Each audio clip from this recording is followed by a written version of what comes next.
La fin d'année approche, on est au 103e épisode. Cette semaine, ce sera avec Marc et Sébastien.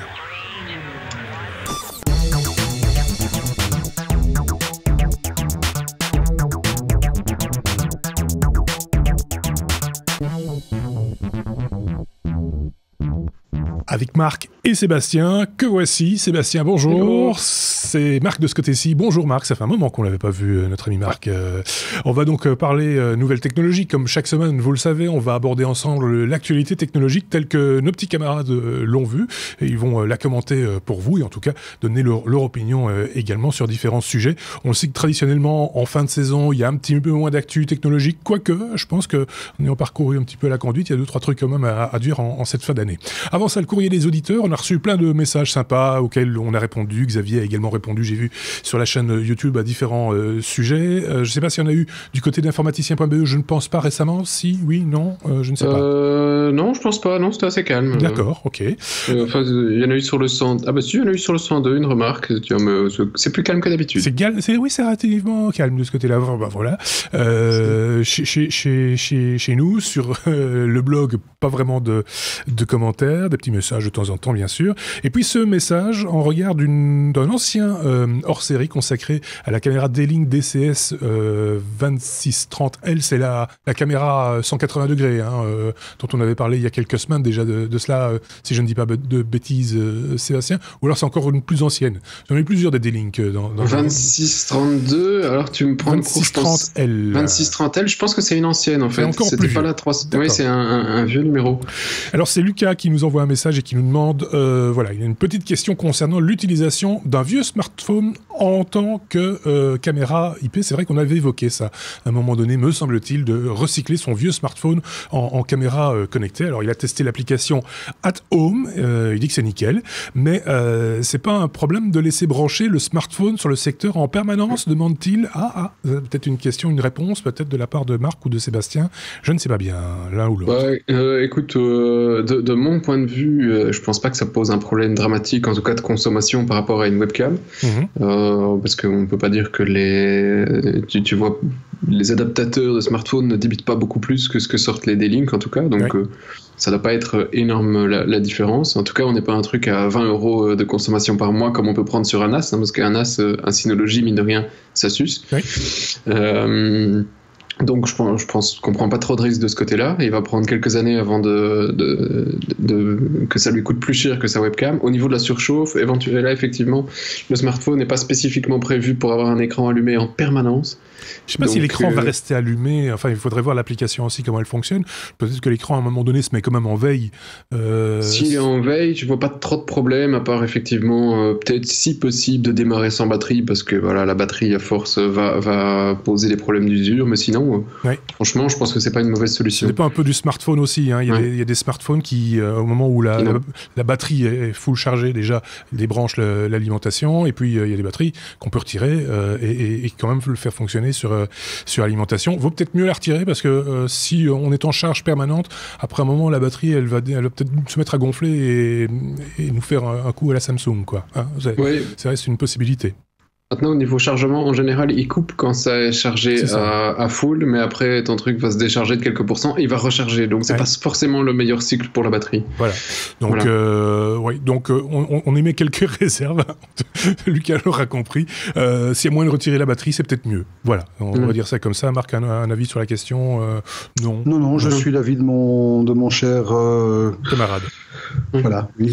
Sinon, je relisais les commentaires. C'était toujours Bros en fait qui nous sort des commentaires. Donc salut Bros sur Info qui disait qu'on avait oublié un site qui offrait, apparemment on a parlé d'applications offertes tous les jours et c'était Giveaway of the Day. Il dit faut aller là aussi pour avoir l'application du jour. Je pense que c'est les applications mobiles dont on avait parlé la semaine passée que j'ai pas encore pu écouter. Ok, bon, merci pour vos messages, une fois de plus. On essaye toujours d'y répondre, soit en texte, soit ici, comme vous l'avez vu, dans un épisode, en début d'épisode. Quand la réponse peut intéresser un maximum de monde, on essaye d'ailleurs la plupart du temps d'y répondre dans les épisodes, ou même voir dans un hors-série, pourquoi pas. On peut entamer notre abécédaire classique. On commence avec la lettre A. A comme Amazon, tiens, pour une fois, Marc, on parle d'Amazon Prime Video qui débarque en Europe et en Belgique et en France, et également, me semble-t-il. Oui, c'est débarqué officiellement depuis hier, je pense, dans 200 autres pays, en plus de ce que Amazon faisait actuellement. Alors, comme moi j'ai la chance d'avoir un compte Amazon Premium, je me suis rué dessus pour pouvoir faire un petit test et vous livrer un retour d'expérience assez rapide. Pour l'instant, je vais dire au niveau contenu, c'est mitigé. Au niveau plateforme, ça se situe à peu près dans la lignée de ce qu'offre Netflix. Il faudra voir un petit peu si l'offre s'étoffe, parce qu'au niveau contenu, donc je reviens, alors Netflix est surtout aujourd'hui connu pour proposer un nombre assez hallucinant, et en rajoutant à cet arsenal des nouveaux éléments quasi quotidiennement de contenus originaux. Il crée énormément de films, il crée énormément de séries et de qualité en plus. Ici, en arrivant devant primevideo.com, qui est donc le site officiel de Amazon Video Premium. Mais ça se décline également sur des applications. On peut l'avoir sur iPad, sur iPhone, sur téléphone Android, sur Android TV. Donc j'ai déjà installé ça sur la Shield, par exemple. Au niveau contenu original, en série TV, par exemple, il y en a 7. C'est déjà pas mal. C'est pas terrible. Alors, il y a du très bon. Il y a du très bon quand même, oui. Il y a du très très bon. Il y a The Man in the High Castle, dont la deuxième saison arrive dans pas très longtemps. Seb va apprécier parce que je sais qu'il est grand fan. Il y a End of God, qui est une excellente série assez dark pour ceux qui ont eu la chance de la voir. Et puis, grosso modo, c'est tout ce qui est de qualité. Je vais dire, le reste, c'est un peu... Porte-Nawak. Il y a peu de contenus variés, il y a des contenus assez anciens, style Justified, The Shield, etc. Il y a du manga, il y a des films sous-titrés, il y a, je sais pas, à première vue, la richesse de l'offre est vraiment très, très, très limitée comparée à ce qu'on peut trouver sur Netflix, tant en diversité qu'en ancienneté ou qu'en récence. Donc, autant sur Netflix, on va vraiment vers du très très ancien, parfois on trouve des petites pépites, ou des trucs qui sont relativement récents quand même, malgré tout. Autant ici, c'est assez disparate. Donc, dans un premier temps, je ne vois pas ça concurrencer vraiment, à moins encore une fois d'un aménagement dans le contenu, les gens qui utilisent Netflix. Par contre, il y a quand même quelques petites précisions qui sont pas mal. Là où Netflix, par exemple, vient d'annoncer la mise à disposition d'un système de téléchargement en local de certaines séries, ou de certains contenus, on ne parle pas de tous, des contenus qui leur sont sous licence propre, c'est quelque chose qui existe depuis le début chez Amazon, où depuis la première version, il y a moyen de télécharger directement. Alors, je sais que ça se fait online, j'ai pas testé, je l'avoue, sur la Shield ou sur iPad, il faudra qu'on teste ça, mais il y a déjà moyen de télécharger, et peu importe l'origine du contenu à première vue. Donc voilà, comme d'habitude, comme on a l'habitude de dire, affaire à suivre, c'est tout nouveau, ça vient de débarquer. Je n'ai pas encore pu déterminer, et je vais essayer de le faire en jouant avec un VPN, voir si l'offre côté US est plus pléthorique, plus riche, ou si vraiment c'est nous ici au niveau européen, on a droit à un subset qui sont un peu bridés. Comme j'ai un compte du côté d'Amazon US aussi, voilà, je vais faire 2-3 tests et on reviendra là-dessus dans les numéros qui viennent. Au niveau tarifaire, alors pour l'instant il y a un mois gratuit à condition d'avoir un compte premium Amazon, me semble-t-il. Et comme le compte premium, il y a moyen d'avoir un mois gratuit, il y a vraiment moyen de tester. Par contre, sur l'année, ça revient à combien? Une centaine d'euros en tout, je pense. Alors, je t'avoue honnêtement, je ne me suis pas intéressé au prix pour l'instant, mais j'ai cru voir une info comme quoi c'était moins cher que Netflix. Un petit peu, oui. Ça revient à peu près. Alors, Netflix, je crois que l'abonnement d'entrée est à 7,99 €. Celui-ci est à 4,99 € si je ne m'abuse, avec la limitation que Netflix peut être décliné jusqu'à 4 personnes, enfin 4 postes différents, avec une gestion de profil. Oui, sauf, mais pas au tarif que tu indiques. Non, ça c'est le tarif family. Mais là où Netflix offre justement la possibilité d'avoir une scission, des sessions avec des profils différents, j'ai eu 4 profils. Amazon, non. Amazon, c'est tout le monde sur le même profil, print and line. Ok. Seb avait un truc à dire juste au tout début de cette séquence. Au tout début, mais maintenant c'est super plat. Tu vois, il était en train de dire Amazon débarque, alors qu'en fait, effectivement, une des meilleures séries, et une des seules quasi que tu trouves sur ce truc, parce que je l'ai installé aussi, c'est The Man in the High Castle, donc évidemment qui débarque. Là, tu vois, c'était le débarquement, c'était un truc, une vanne plate, quoi. Maintenant, c'était beaucoup trop tard. Mais elle était déjà plate au départ, hein, je te rassure tout de suite. Elle n'aurait pas bien marché non plus au début. J'ai essayé. Il faut être clair. On a fait le tour de la question sur Amazon Prime, à suivre donc, comme on a l'habitude de dire. On y reviendra. On y reviendra certainement, oui. On est à la lettre A toujours, mais comme Apple cette fois, Marc, pour parler d'une mise à jour de WatchOS. Oui, elle est venue, la mise à jour, elle a briqué des Apple Watch, elle est partie, la mise à jour. Elle a déjà été retirée. Non, en fait, il y a eu récemment une mise à jour, une série de mises à jour qui ont été faites par Apple, comme d'habitude. Ici, c'est la 3.1.1 de WatchOS, comme d'habitude, série de corrections, de bugs, pas vraiment de nouveautés bouleversantes, sauf que certaines Apple Watch série 2 se sont retrouvées en fait complètement briquées. C'est ça. Et donc sans qu'on sache vraiment quelle est la raison du plantage, ni quelle est la marche à suivre pour que les personnes victimes récupèrent une montre autrement qu'un objet purement décoratif, la mise à jour a été retirée. Apple a annoncé travailler à un correctif qui sera mis en place rapidement. Le problème, c'est que comme ils n'ont pas du tout communiqué sur la cause ou les effets du truc, le correctif, voilà, on imagine que pour l'instant, ils en sont encore un peu à tâtonner pour voir où ça touche. D'accord. Donc déjà, c'est un produit qui n'est pas facile à placer. En plus de ça, ils font des bêtises. Ça ne va pas aider sur le plan commercial. Seb. Oui. Ah non, moi j'avais une question pour Marc directement sur la mise à jour. Vu qu'ils travaillent avec BMW, est-ce qu'ils n'ont pas poussé la mise à jour sur certaines voitures? Mais tu n'as pas d'Apple Watch, donc non, ce n'est pas ça qui a planté ta voiture. D'accord. Et voilà, comme ça vous savez tout. Seb est à pied. Non, il est en mini, c'est ça. Hein, je suis en mini. Oui, une voiture de remplacement. Voilà, parce que les voitures aussi, ça se brique. Ben oui, exactement. Donc, affaire à suivre aussi, on va dire, pour l'histoire de WatchOS et de sa mise à jour. C'est pas une bonne nouvelle pour les propriétaires de BMW, non. De BMW. Non plus. Allez, on passe à la lettre E comme émulateur, si vous voulez bien, pour parler, Sébastien, de la possibilité qu'on va avoir prochainement de pouvoir faire tourner Windows sur processeur ARM. C'est de la balle, non? Ben, c'est chouette. Alors en fait, c'était déjà le cas il y a 2 ans, 3 ans. Ils avaient sorti Windows RT. C'était sur papier de la balle, sauf que ça a été... ça s'est explosé en plein vol parce qu'il n'y avait aucune application. Donc le Windows était disponible sur ARM, donc on ne peut pas dire que Microsoft ici ait fait un effort de développement gigantesque. Ils avaient déjà porté Windows sur ARM, donc ils ressortent leur vieux Windows RT, sauf qu'ils y ont ajouté un petit truc qui fait que cette fois-ci, peut-être que ça va marcher. Alors en fait, ça a été pendant des décennies un couple heureux, Windows et Microsoft et Intel AMD, parce que ils ont pu vendre et s'accrocher au processeur Intel, et c'était vraiment c'était du Intel Inside, on dit c'était vraiment le couple parfait. Voilà, merci. Et c'est même sur des petites boîtes Intel, c'est le logo, c'est le son Intel, Marc. C'est c'était sur les NUC. Les NUC. Quand on ouvre la boîte de NUC, ça fait tum. Voilà. Et là, on s'est pris un problème de copyright sur notre vidéo. C'est juste horrible. Ce serait le compliment, parce que ça veut dire qu'on chante juste.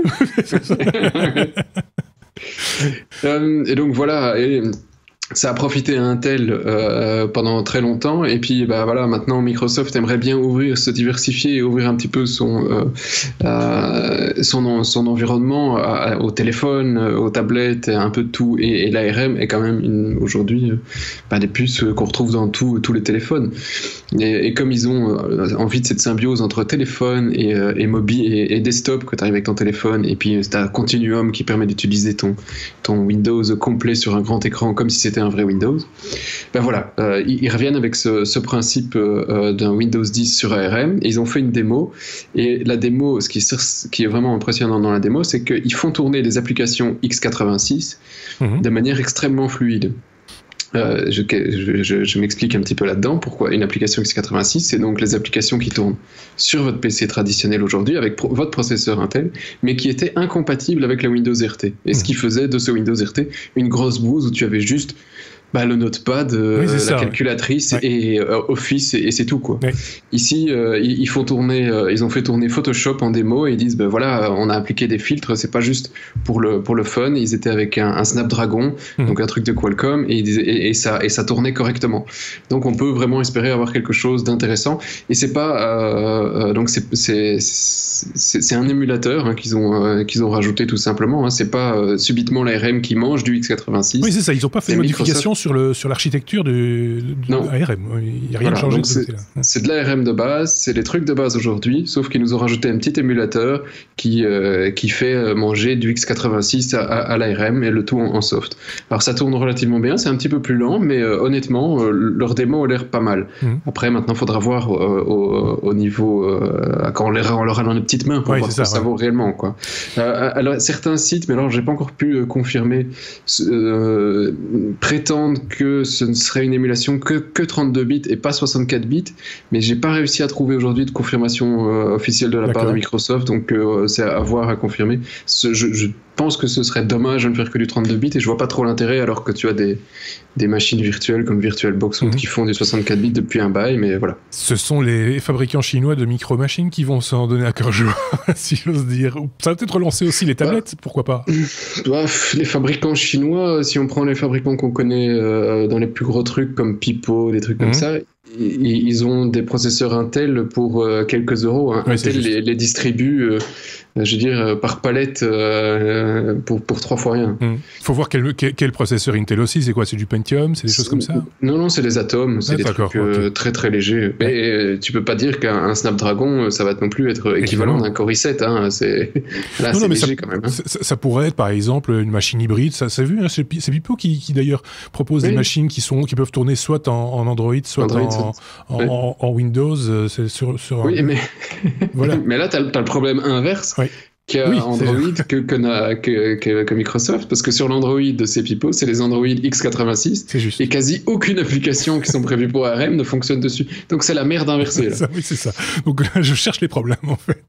Marc voulait rajouter un truc, je crois. Non, même pas. Non, pas du tout. Voilà. Donc ça a été très clairement débattu. Non, franchement, j'ai rien à dire. Voilà. Moi, je vois des c'est la fin de l'année. Je vois des mains qui se lèvent. Je veux parler. Non, pas du tout. Pas ce coup-là. Je me grattais la joue. C'est tout. Voilà. Mais il faut pas. D'accord. Tu vois, c'est comme quand tu vas dans les ventes aux enchères. Tu t'es gratté, tu pars avec le meuble antique en toc. On passe à la lettre E. Bon, on est toujours à la lettre E. E comme énergie pour le coup. Marc, on va parler de soleil artificiel, un soleil artificiel allemand. Il y a un soleil artificiel allemand. Alors, je ne vais pas refaire la blague pourrie que mon fils m'a sortie parce qu'elle ne peut pas passer sur antenne, mais soit. Donc, vous avez déjà entendu parler de tokamak? Ça vous dit quelque chose? Moi non, mais il va falloir le rappeler à tout le monde de toute façon. Voilà. D'accord, ok. Mais mon Mac, il va bien, mais aujourd'hui, au niveau réaction, pour créer de l'énergie au niveau nucléaire, il existe 2 grands principes. Il y a les réacteurs à fission, ce qu'on a aujourd'hui, nos centrales nucléaires, qui cassent des atomes lourds en atomes plus petits en dégageant énergie et radioactivité, et il y a les réacteurs à fusion qui, eux, prennent des atomes d'éléments légers et les assemblent pour faire des éléments lourds. Le grand avantage, c'est que le dégagement d'énergie ne s'accompagne d'aucun dégagement de radioactivité. Et surtout que le combustible utilisé, à la base, pour les réacteurs à fusion, c'est de l'hydrogène. Et l'hydrogène, on en trouve partout. On en trouve sur Terre, dans l'eau de mer, on en trouve dans l'espace, dans des concentrations moindres, mais on en trouve. C'est un truc qui est pratiquement, c'est une substance qui est répandue dans l'univers entier.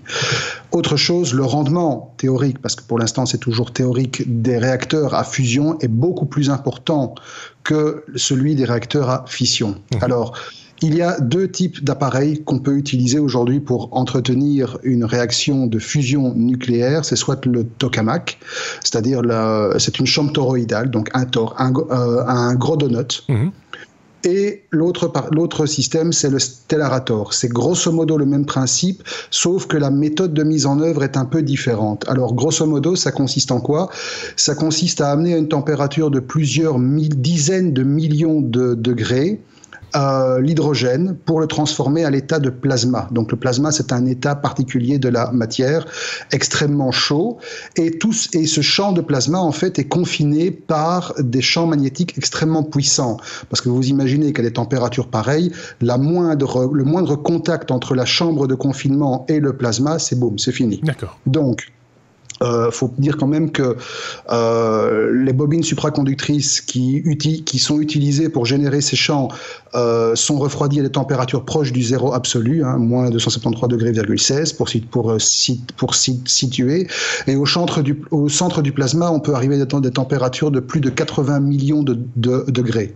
Chouette. C'est quand même chaud. Pour un œuf, c'est vite couillé. Voilà, c'est vite couillé, effectivement. Et donc tout ça permet de rediriger la chaleur pour produire de la vapeur qui, elle, fait tourner des turbines, générer de l'électricité et tout.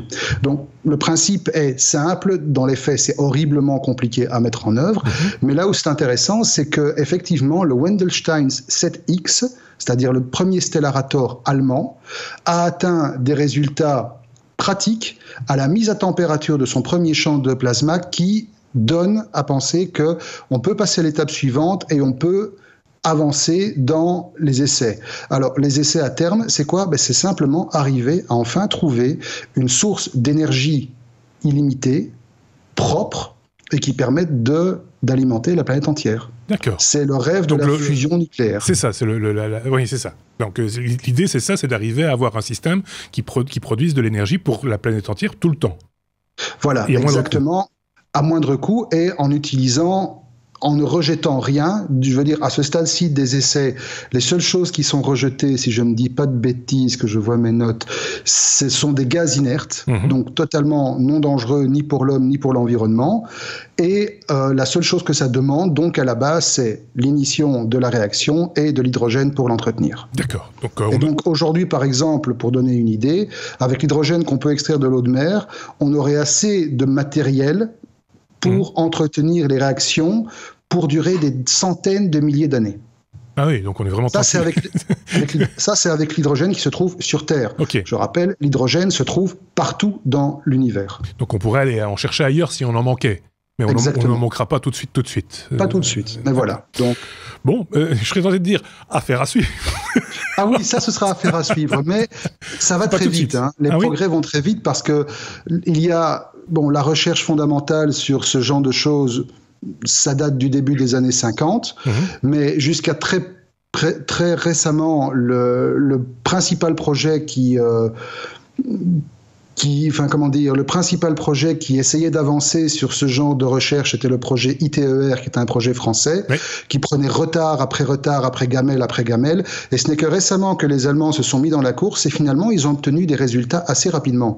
Donc, affaire à suivre, mais la suite pourrait aller assez vite. Ils investissent des millions, des centaines de millions d'euros, j'imagine, dans cette recherche. Enfin, ça coûte quelque chose, ils vont bien devoir se payer un jour ou l'autre. Ça coûte quelque chose, clairement, mais le résultat qui est à la clé en vaut largement la chandelle. Bon, écoutez, oui, Seb. Moi, j'ai quand même une réaction à la con, comme d'habitude. Je trouve ça génial. Une réaction, c'est qu'à le dire. Qu'on essaye de trouver une alternative à l'énergie fossile avec un truc qui s'appelle le Stellarator. Moi, Stellarator. C'est tout pareil, quoi. Tu vois, Velociraptor. Enfin, les Allemands, ils ont quand même un sens de l'humour assez prononcé. Oui. Ou alors, c'est comme ça. Ils sont comme ça. C'est inné chez eux. Voilà. Ok. Je rappelle quand même que le nom exact est Stellarator. Stellarator. Si vous voulez, je peux même vous montrer comment ça s'écrit. Ça s'écrit comme ça. Il y a même une pédale comme ça dans ta voiture. C'est la pédale de droite. C'est le Stellarator. C'est le Stellarator. Bon. C'est portugais, en fait. C'est pas allemand. C'est les Portugais. Venez me sauver. Venez me sauver. Oh merde, on n'est pas en direct. Venez me sauver. On passe à la lettre G. Ça va. On passe à la lettre G. G comme Google. Google. Il y a bien longtemps qu'on n'en a pas parlé. Sébastien, tiens, il va parler utile. Oui. Sébastien, on parle de clickbait. Merci, ça veut dire que ce que je raconte, c'est... Non, c'était l'intermède était dispensable. Sébastien, on parle de clickbait et de Google.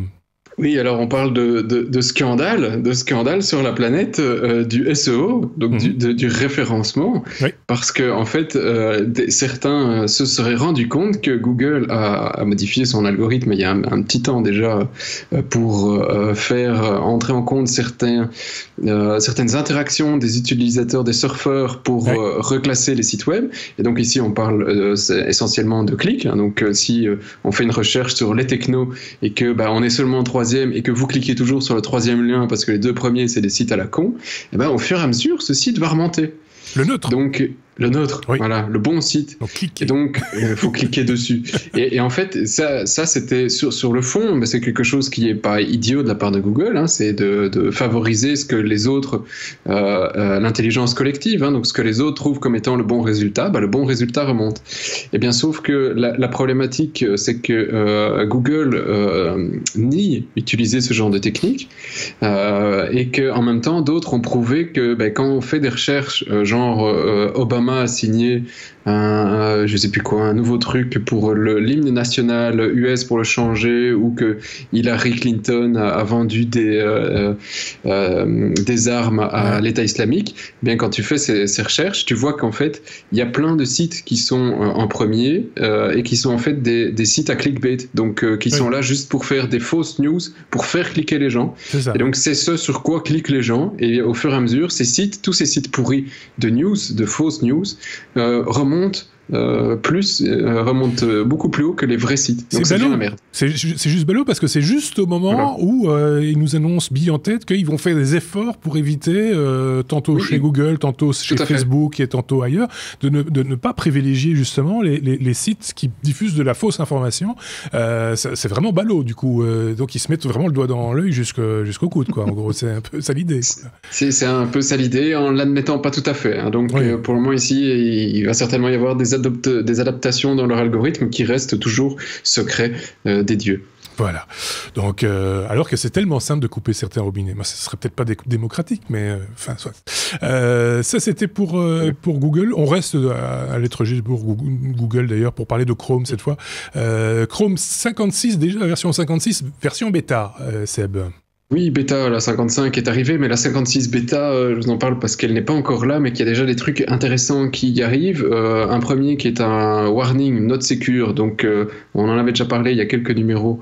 Et en fait, donc quand vous allez surfer sur un site en HTTP, donc non sécurisé, sans le petit cadenas comme on disait à l'époque, et que vous allez encoder un mot de passe ou des informations, il va y avoir un gros truc qui s'affiche comme non sécure.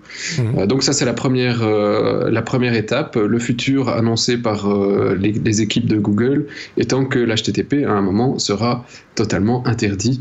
Vous aurez un gros warning avant de pouvoir aller sur le site, et vous devriez vraiment dire non, je veux vraiment aller sur ce site pourri. Donc ça veut dire que nos hébergements vont coûter plus cher, quoi, en gros. Nos hébergements doivent tous passer en HTTPS, et pas plus cher parce qu'il y a moyen d'avoir des certificats HTTPS gracieusement. On en a un sur informaticien.be, alors je reviens plus sur le nom là tout de suite, mais c'est un truc qui est gratuit et que tu peux renouveler très facilement. Alors je te retrouverai le nom juste après. Alors, ce qui est d'autres news qui sont vraiment très intéressantes, enfin moi que je trouve comme développeur inquiétantes mais très intéressantes, c'est la possibilité aussi de pouvoir accéder en JavaScript à des périphériques Bluetooth. Donc de pouvoir dialoguer avec des périphériques externes, un beacon, un lecteur quelconque, à partir de ta page web, sans devoir avoir de trucs natifs. Donc pas d'applet, pas d'ActiveX, pas de machin. Ici ce sera du JavaScript qui va accéder à des périphériques, mais en te demandant évidemment l'autorisation à chaque fois avant. Mais donc ça pourrait être, voilà, ça pourrait être très intéressant. Et un dernier petit truc pour le CSS. À l'instar de ce qu'on fait avec les applications mobiles par exemple, l'utilisation de tel ou tel périphérique. C'est ça. Et donc ici ça arriverait enfin sur le navigateur. Peut-être qu'un jour on pourra accéder au périphérique USB et à la webcam en direct. C'est un peu le seul truc pour lequel les gens utilisaient réellement Flash, c'était pour jouer avec la webcam. Et alors il y a un autre truc en CSS qui va arriver qui devrait plaire aux designers comme Marc, mais Marc n'est pas designer, mais aux designers comme Marc, si on veut, je m'en sors comme je peux, c'est la position sticky. Le position sticky, c'est un truc qui permettra, quand on est en train de scroller, de dire ce titre-là, il va rester en haut jusqu'à ce qu'on en ait un autre qui soit collant. Tu vois, c'est un truc collant. Okay. Parce qu'aujourd'hui, c'est extrêmement compliqué pour un mec en CSS d'avoir un truc qui reste en haut, mais pas en position fixe, Marc, mais qu'il est en haut que quand tu as le rapport au contenu. Tu vois, comme le titre du paragraphe. En CSS pur, c'est juste impossible, il faut du JS derrière. Voilà, et bien ici, ce sera possible en CSS only, avec juste position sticky. Pratique. Voilà. Ça va être plus joli. On va faire des jolies pages avec des textes, des titres collés. C'est comme ça. On reste toujours à la lettre G comme Google. Décidément, ils s'en passent des trucs du côté de chez Google. Google qui, vous le savez, régulièrement arrête des applications, arrête des choses qu'ils sont en train de développer, etc. Parce que voilà, ils voient pas le bout, ça rapporte pas assez d'argent, etc. Là, ils arrêtent quand même un gros morceau, apparemment, Marc. Oui, alors ils arrêtent, c'est beaucoup dire, parce que c'est pas vraiment un arrêt. Simplement, ils ont pris la décision d'arrêter. Ah bah quand même. Avec des guillemets. Le projet de voiture autonome. Boum. Alors à première vue, ça fait quand même lourd, mais c'est pas le cas. Ils vont pas jeter à la poubelle des années d'investissement. Ils vont simplement mettre un terme à certains pans de cet effort, donc l'effort qui visait à produire une voiture totalement autonome, sans conducteur. Donc on se rappelle les premiers prototypes qui avaient déjà fuité sur Internet, on avait vu des vidéos sur YouTube, une espèce de petit suppositoire tout rond, 2 places sans volant, etc. C'était mignon comme tout. Mais cette partie-là va être arrêtée. Par contre, Google va continuer sous la forme de partenariat avec d'autres constructeurs. Donc par exemple, un des premiers qui a été évoqué, c'est le groupe Fiat. Mmh. Je ne sais pas pourquoi Fiat, j'ai vraiment une raison, Fiat Chrysler, voilà. Ouais. Donc, pour produire des prototypes de minivan autonomes, le tout basé sur toutes les recherches qui ont été engrangées grâce à Google pendant toute l'époque où ils ont développé leur propre voiture. Mmh. Donc, quelque part, ils recentrent un petit peu, ils changent leur fusil d'épaule, ils recentrent leurs efforts pour ne plus s'occuper de la production, mais ils vont utiliser donc toute leur expérience pour permettre à d'autres de partir vers quelque chose d'un peu plus standard. Donc c'est un peu comme si ils apportaient des blocs open source. Bon, évidemment, on se doute que ça sera contre licence et rémunération sonnante et trébuchante, mais ils apportaient des blocs pour que les autres puissent venir empiler leurs trucs dessus. C'est un petit peu comme si Tesla décidait de bosser avec BMW, par exemple. Oh non. Non, mais tu vois, c'est un peu ça l'idée, quoi.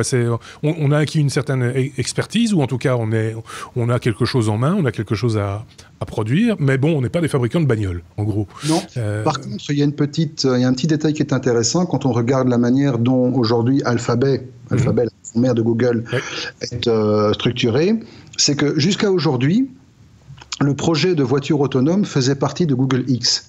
Google X, on le rappelle, c'est le fameux laboratoire secret de Larry Page. C'est son bébé, c'est son jouet, c'est là qu'il teste l'immortalité, la génétique, etc. Entre autres, mais la Google Car faisait partie de ça. Or, historiquement, quand un projet sort de Google X, soit il est tué, mais tué purement et simplement, soit il sort de Google X parce qu'il devient économiquement viable. Oui, c'est ça. Et là, donc, ça devient intéressant. C'est un signe vraiment que pour Google croit assez pour sortir le projet Google Car et le mettre en partenariat avec d'autres constructeurs pour en faire une source de revenus. Bon, c'est quand même positif, quoi. J'étais parti sur un truc plutôt négatif, mais non, c'est plutôt positif. On en termine avec la lettre G et Google, encore une fois. Marc, pour parler, ça c'est vraiment la tendance du moment, c'est l'Internet des objets, etc. Ça amène plein de gens à s'y intéresser de près, dont Google, avec un Android spécifique pour les devices connectés, quoi, en gros. Ouais. Mais d'abord, je vais vous poser une question. Est-ce que vous vous rappelez de Brillo ? Brillo, ça ne me dit rien. Ça me dit quelque chose, moi, selon. Oui. C'était une chanteuse. Non. Voilà, c'est bien ce que je pensais. Alors Brillo, pour l'info, c'était un OS destiné aux objets connectés que Google avait présenté lors du CES 2015.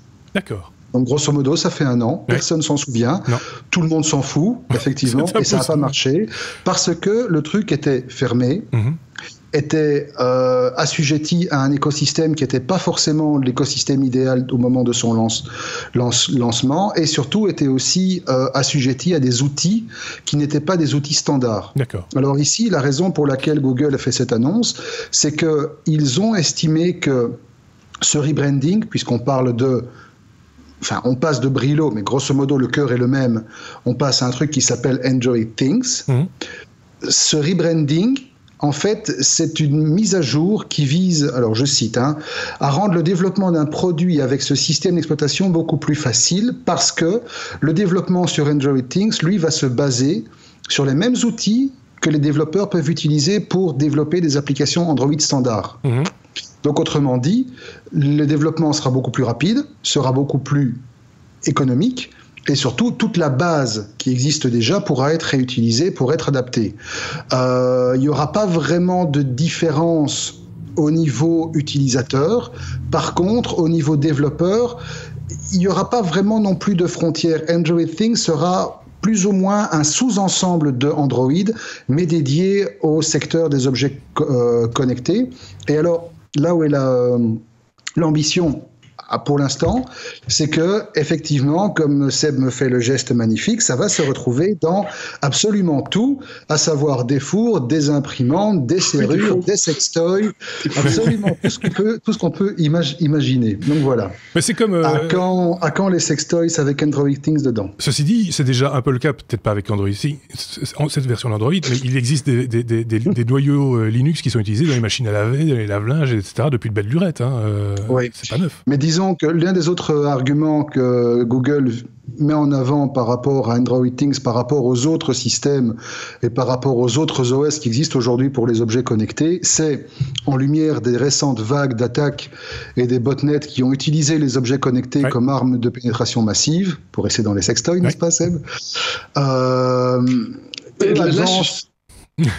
Je suis plutôt dans les trucs de machines à laver, parce que Brio, c'est une marque de trucs de savon apparemment. D'accord. Mais donc voilà, Google avance l'argument de la sécurité en présentant Android comme étant beaucoup plus safe pour cette génération d'objets. Ça, ils vont pas dire le contraire. Ben non, évidemment, ils font leur marque, c'est leur propre pub. Bon marketing commence par soi-même. Voilà, c'est ça. C'est pas comme si Android était la plateforme la plus sécure du monde au niveau smartphone, par exemple. La sécurité absolue n'existe pas. De toute façon. Donc, c'est de la communication, on va dire. Pas plus mal. C'est du marketing. Voilà. Mais en même temps, c'est un outil de plus. Pourquoi pas. J'ai une question avant qu'on termine le G. Vous vous rendez compte que ça fait quand même maintenant plus d'un an qu'ils ont changé de nom, que maintenant c'est Alphabet, et qu'on est toujours coincé. On n'y arrive pas. Comme tout le monde sur Google. On n'y arrive pas. On n'y arrive pas. J'ai entendu une journaliste il y a 2 ou 3 mois sur une chaîne belge dire Alphabet, et je voyais dans le regard de la présentatrice du journal des points d'interrogation. Je ne sais pas de quoi je parle, je lis le lancement. On me parle d'Alphabet, je parle d'Alphabet. Et son côté rassuré après le sujet de dire ah oui, c'est ça. C'était un peu voilà. Ça ne passe pas. Ça passe pas, le rebranding? Non.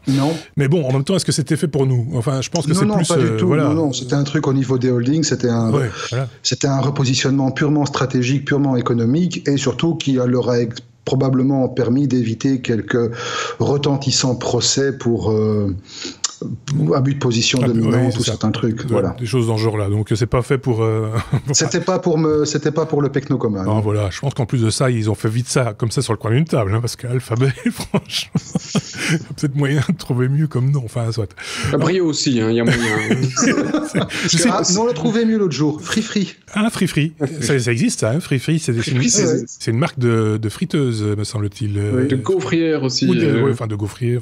Gaufrière, pour les Français, c'est des gaufres. Oui, c'est pour faire des trous dans la pâte. C'est ça. Des trous carrés. On passe à la lettre M. M comme Microsoft avec, ça me fait assez rire, une mise à jour un peu foireuse qui a cassé Internet. Non, pas vraiment cassé Internet, Seb. Ah, mais c'est pas moi, non, moi j'ai pas cassé Internet. Non, c'est pas lui, c'est nouveau Marc, en fait. C'est moi. Il n'y a pas grand-chose à en dire, c'était plus pour l'anecdote. Oui. Mais effectivement, voilà, comme Apple lance des mises à jour qui font briquer les watch, Microsoft garde la tradition, et effectivement, ce qui s'est passé, il y a une mise à jour de Windows 10 qui a simplement complètement foutu le bordel dans la gestion des HCP. Et donc, autrement dit, les machines qui étaient sujettes à cette mise à jour ont perdu les connexions réseau, tout bêtement. Voilà. D'accord. Et Internet marche plus. Plus marché, cassé. Ça peut marcher. Tout Voilà. cassé. Ce qui est assez emmerdant quand même. C'est une, je vais dire, si tu veux éliminer tous les idiots connectés à Internet qui ne savent pas connecter après. C'est pas mal comme idée. Je veux dire, c'est Darwin puissance 10, quoi. C'est un bel outil, en fait. Merci Microsoft. C'est un peu l'équivalent du virus I love you. C'est pour les gens qui ont les peines de cœur. I love you pour les nuls. C'est ça. On en était à la lettre M, on vient de fermer ce volet, on ouvre le point O, O comme oups, on aurait pu faire la lettre F aussi comme fisc, ou A comme australien. P Marc, comme pétabyte. Oui, ou P comme pétabyte. Ou P comme pétabyte et D comme données. Voilà, on a tout dit. C'est un peu ça. Non, c'est l'autre. C'est l'autre. Voilà. Donc, autrement dit, l'exercice, pour nos chers auditeurs, c'est avec toutes les lettres qu'on vient de vous citer, vous trouvez l'anagramme pour le numéro prochain. Donc l'idée, c'est quoi? C'est que le fisc australien, en fait, a perdu des pétabytes de données fiscales, c'est ça, hein? Oui, un péta. Un quand péta. même. Ça, C'est déjà pas mal, un péta. Bon, pour vous donner une idée de ce que ça représente, quand même, c'est 500 000 heures de streaming HD. Donc, autrement dit, ça vous permet de revoir un film moyen sur Netflix 333 000 fois. Ouais. C'est pas mal. Oui, bon là, comme il s'agit d'informations fiscales, on se doute bien qu'on ne les a pas fait en film. Non, quoique il y aurait peut-être eu matière à, parce que non seulement ces braves gens, donc on rappelle, c'est le Australian Taxation Office, donc autrement dit l'équivalent du bureau de fisc australien, non seulement ils ont réussi à paumer 1 pétabyte, qui est même pas rien, de données fiscales, mais ils ont paumé le backup aussi. Et là, ça la fout mal, parce qu'évidemment, ils ont annoncé directement dans la foulée de la première catastrophe, non, ne vous inquiétez pas, on a tout, on a un système de backup en béton, tout va bien, la vie est belle, magnifique, les licornes et tout. Et finalement, les licornes, elles sont crevées, on a perdu le backup, on a tout paumé, désolé, on a des grosses blues. Ouais. Mais aucune donnée fiscale n'a été perdue. Enfin, si, peut-être. Oui, quand même, un pétard, quoi. Voilà. Donc, et alors, apparemment, tout cela serait dû à des tests qui auraient mal tourné. Ah oui, ça, RM moins RF. De ce style-là. Alors, je sais pas s'ils sont allés jusque-là, mais ça pourrait être un truc du genre. Donc voilà. On aurait pu le mettre en what the fuck aussi. Hein. Oui, je pense, oui, parce que très honnêtement, là, c'est vraiment, enfin, c'est le genre de truc, normalement, ça arrive en Belgique, quoi. Hein. Non, en Belgique, on met la liste des clients sur un FTP non protégé. C'est pas la même chose. On fait plus fin, nous. C'est plus fin, c'est voilà. Enfin bref. Donc ça, c'était pour l'Australie. Bonne année, hein, nos amis australiens.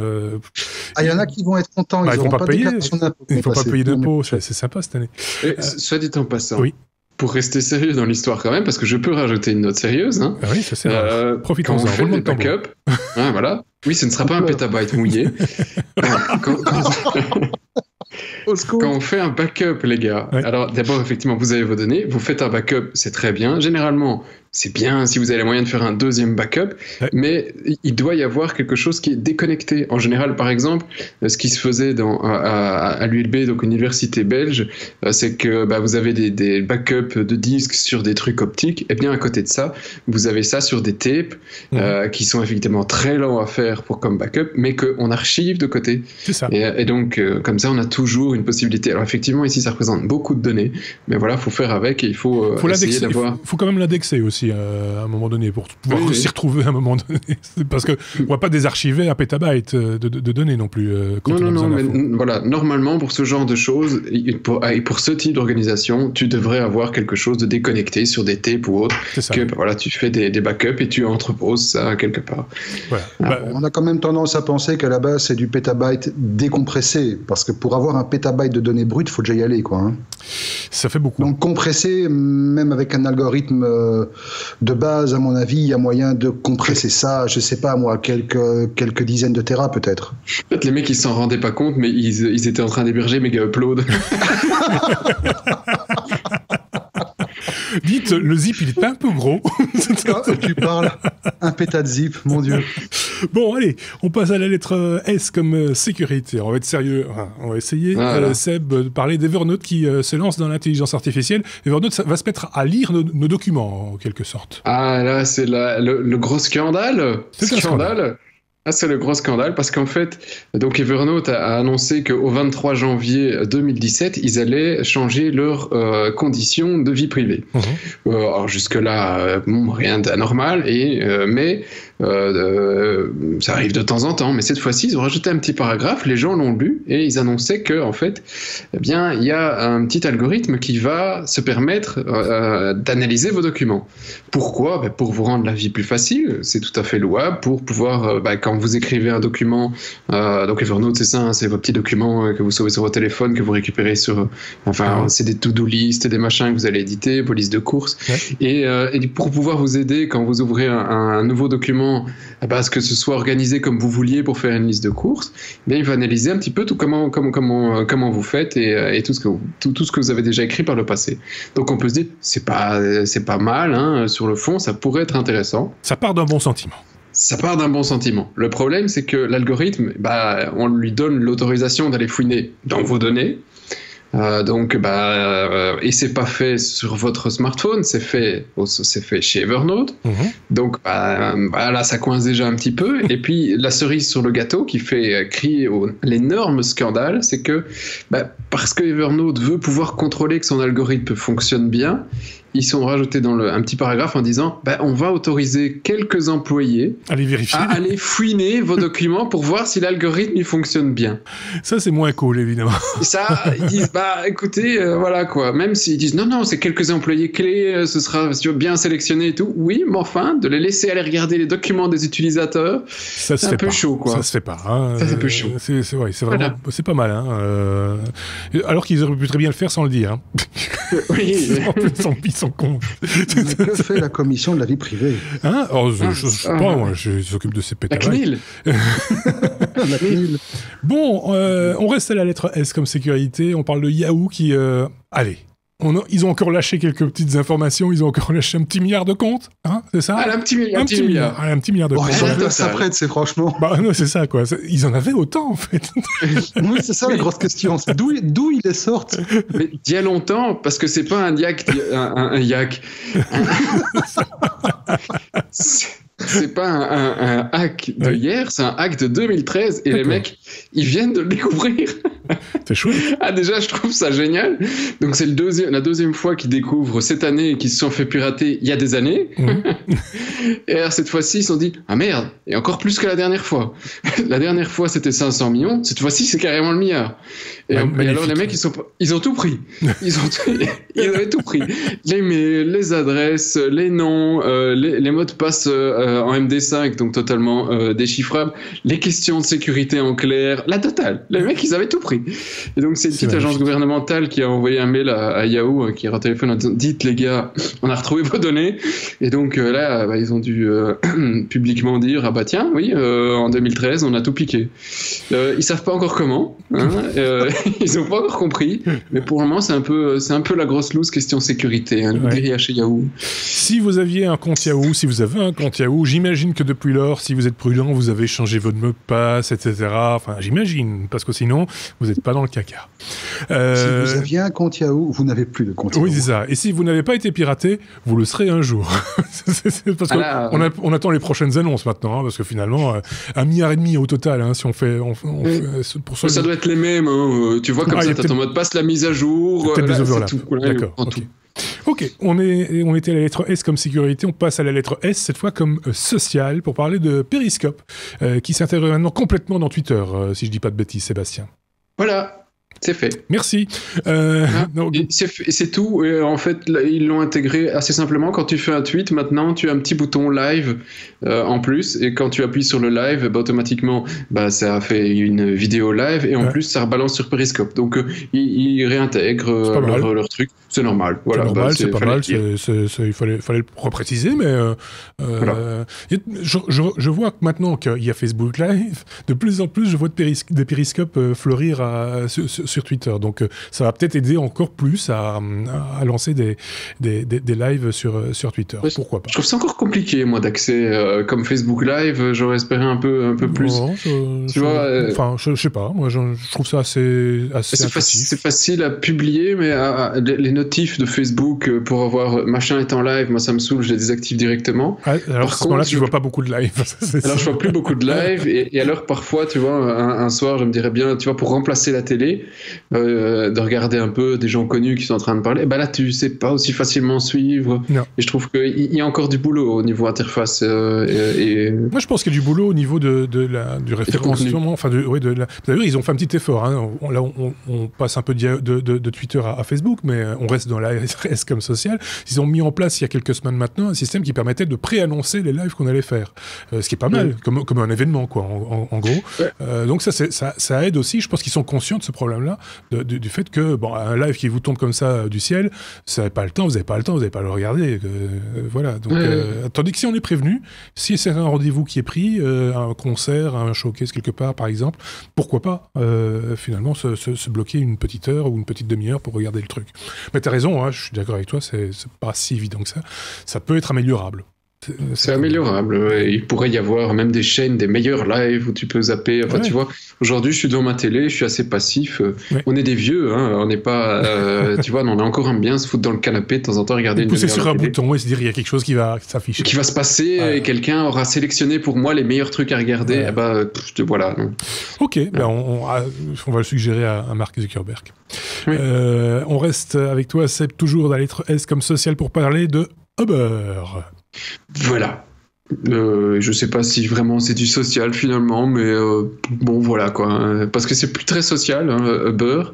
C'est quand même plutôt très mercantile. Et leur dernier truc, ça me laisse un peu dubitatif. Alors technologiquement, ils viennent d'annoncer donc un beacon, et un petit beacon en fait. Ils disent c'est la révolution hein, chez Uber. Ils veulent ça dans toutes les voitures Uber l'année prochaine. Et c'est quoi ? C'est une petite lampe. Que tu accroches à ton pare-brise et qui change de couleur suivant ce que tu définis dans l'application. Ouais. Donc n'importe quel conducteur Uber peut définir d'avoir cette petite lampe qui est le logo Uber en fait, et qui sera vert, rouge, jaune, en fonction bleu, si t'es disponible, pas disponible.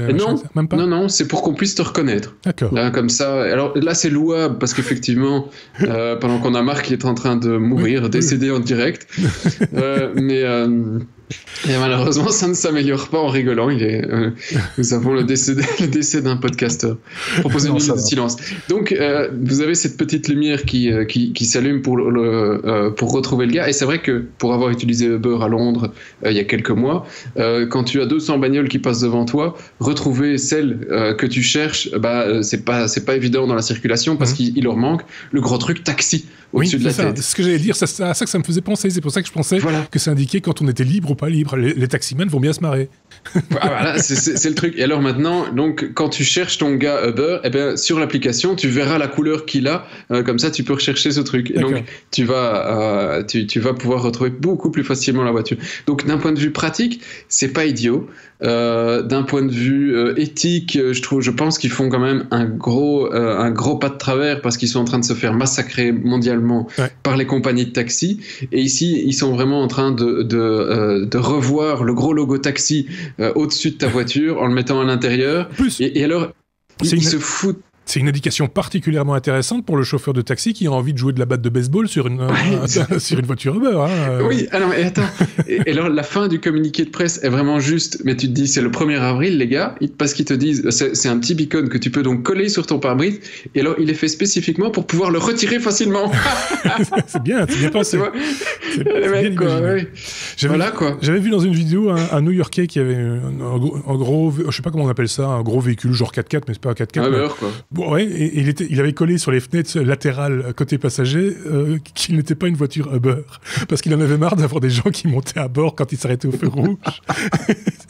Et que voilà, donc il avait collé, c'est pas pour dire je veux pas, mais c'est arrêtez de monter dans ma bagnole, quoi. C'est pas moi qui viens vous chercher.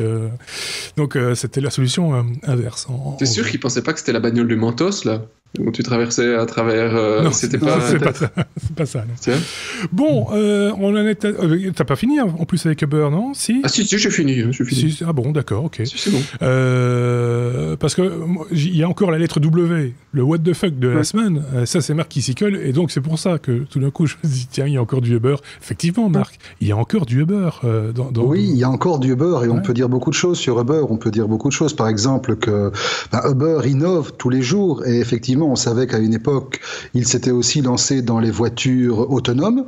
Eh ben, c'est fait. Les voitures autonomes Uber sont sur la route, et elles ont comme particularité d'être les premières voitures autonomes qui grillent les feux rouges. Ah oui, ça c'est bien. Automatiquement, voilà. Mais ce n'est pas pour ça qu'on parle de ça dans les what the fuck, c'est qu'il y aura bientôt, en plus du petit bitonio lumineux qu'on a trouvé, que Seb nous a trouvé, qui identifiera les voitures Uber, qu'on trouvera quelles sont les voitures Uber. Il suffira de regarder celles où il y a un chauffeur et derrière des gens qui s'en vont en l'air. Par exemple. C'est ça. Et en fait, grosso modo, Uber vient de lancer un avis à destination de ses chauffeurs pour leur dire, écoutez, pour des raisons de politique interne, etc., et pour protéger votre vie privée à vous, chers chauffeurs, nous insistons lourdement sur le fait que les relations sexuelles ne sont pas autorisées dans le véhicule pendant que le chauffeur conduit. Ça le distrait. Ça le distrait, voilà. Accessoirement, il n'est pas non plus autorisé de vomir ou de répandre de la nourriture. Voilà. Donc, je sais pas, à partir du moment où ils se sentent obligés de communiquer l'information en clair, et ça aussi fait l'objet d'une press release, c'est qu'il y a des chauffeurs qui ont dû voir des choses. Oui. Je ne peux même pas imaginer. Je pense que c'est pas neuf. Je pense que les chauffeurs de taxi, les conducteurs, les chauffeurs de limousine et des trucs du genre ont dû certainement vivre oui, mais les limousines, ils ont la vitre fumée derrière. Les chauffeurs Uber, je suis pas certain. Là, le chauffeur Uber, ça c'est le chauffeur qui est fumé. Bon, voilà, ne le faites pas, les galipettes dans la voiture de monsieur. Ah oui, évidemment, c'est Sébastien, ça avec toujours ses bons conseils. Non, mais en plus, c'est pas vous qui conduisez, donc profitez-en. Oui, c'est ça, en fait. Oui, c'est le but. Faites-le. En plus, mais alors, préférez les gros Uber Vito. Tu vois, au moins, t'es confortable. Oui, parce que la petite Fiat 500, ça va être un peu difficile. Oui, c'est ça. Il faut être souple. Ou la Mini. Bon, on en a fini avec ce 103e épisode. On va souhaiter une bonne année à Marc, parce qu'on ne se reparlera pas, en tout cas cette année, dans un épisode. On se retrouvera la semaine prochaine avec un épisode qui aura un parfum de hors-série quelque part, c'est vrai. La rétro 2016, ce sera avec notre camarade Sébastien, avec Xavier également, et également avec Bruno. On salue de loin également Benoît, avec lequel on a parlé lors de l'épisode 100, qu'on retrouvera bien entendu l'année prochaine. On lui souhaite également une bonne année. À vous aussi, on vous souhaite d'ores et déjà de bonnes fêtes de fin d'année. On aura l'occasion de se répéter la semaine prochaine. Passez une très très bonne semaine. À très bientôt. Au revoir.